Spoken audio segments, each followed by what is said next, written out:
Welcome to the channel Advanced Coding Lab.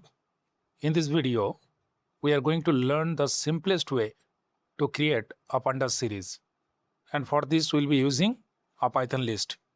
I am assuming you already know the basic Python. So let's jump straight into the Pandas part. So first, we import Pandas. Here, as you can see on your screen, I have used the statement import Pandas as pd. Now let's create a simple Python list. So here, as you can see, I have created a list data, and inside there are total 5 elements. So nothing new here. Now we have a list containing 5 numbers. Now comes the important part. Here you can see the statement series equal to pd.Series. Then inside that I have given data.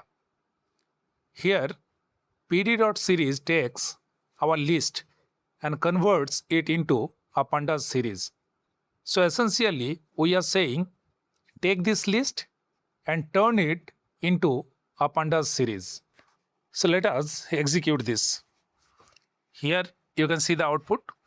Now notice something interesting. Our values are still 10, 20, 30, 40 and 50. But Pandas has added numbers on the left. Here, as you can see, I am talking about these numbers. These are called indexes.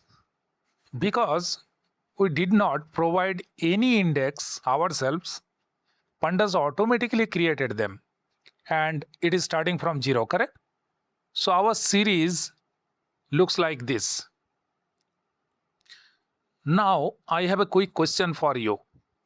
What is the index of the value 30? Can you tell me that?